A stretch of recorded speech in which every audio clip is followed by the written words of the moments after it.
ఇప్పుడు ఏదైనా అవసరం మీద ఇండియా వచ్చారు అనుకుందాం, H1B visa ఉన్నవాళ్లే, already visa ఉన్నవాళ్లే.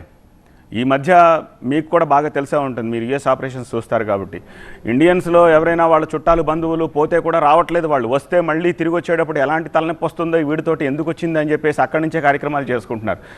Sorry to say, అంత దయనీయమైన పరిస్థితి ఉంది. అలాంటప్పుడు ఇప్పుడు తిరిగి H1B వీసా ఉన్న వాళ్ళు, ఆల్రెడీ హోల్డ్ చేస్తున్న వాళ్ళు తిరిగి ఇండియా వచ్చి మళ్ళీ అక్కడికి వెళ్ళాలి అంటే ఈ రూల్ అప్లై అయిపోతుందా?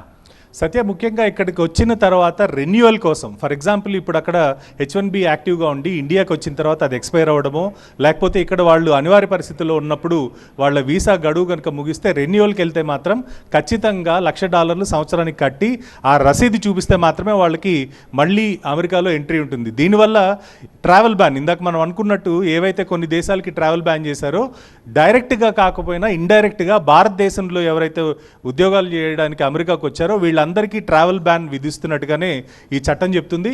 అదే కాకుండా కొత్తగా ఇప్పుడు ముఖ్యంగా అక్కడ ఆల్రెడీ H1B వీసా వాళ్ళు అక్కడే లోకల్ రెన్యువల్స్కి వీటికి ట్రై చేయడానికి గతంలో ఏం చేసేవాళ్ళు అంటే, పక్క దేశమైన మెక్సికో కావచ్చు, కోస్టారికా కావచ్చు, ఇలా కెరీబియన్ కంట్రీస్కి వెళ్ళి వాళ్ళ వీసా రెన్యువల్స్ ఇవన్నీ చేసుకుంటూ ఉండేవాళ్ళు. కానీ వాళ్ళందరినీ ఎప్పుడైతే స్వదేశంలో ఎక్కడి నుంచి అయితే వచ్చారో అక్కడ మాత్రమే రెన్యువల్ చేయాలి అని ఒక రూల్ తీసుకొచ్చారో, దీనివల్ల రాబోయే రోజుల్లో ఎవరైనా ఇండియాకి వచ్చి రెన్యువల్ చేసుకుని వెళ్ళాలి అనుకుంటే మాత్రం ఖచ్చితంగా $1,00,000 పే చేయాల్సిన పరిస్థితి ఉంటుంది. ఇదే కాకుండా ఏదంటే ఇది ఆల్రెడీ అక్కడ ఉన్న వాళ్ళ పరిస్థితి, కానీ కొత్తగా వెళ్ళేవాళ్ళు, అక్కడ విద్యార్థులుగా వెళ్ళి నిజంగా స్కిల్ ఉండి H1B వీసా మీద ఉద్యోగం చేయాలనుకునే వాళ్ళకి కూడా ఇది ఖచ్చితంగా ఒక సెట్ బ్యాక్ కిందనే మనం చూడాలి. ఎందుకంటే ఆల్రెడీ ఇచ్చే జీతమే తక్కువ, అంటే కట్టే ఫీజు కన్నా జీతం తక్కువ ఉన్నప్పుడు అంత అడిషనల్గా $1,00,000 పే చేసి ఎంప్లాయీకి ఇంకొక 86,000 పే చేయాలంటే కంపెనీలు ఎంతవరకు ముందుకు వస్తాయనేది ఫస్ట్ క్వశ్చన్.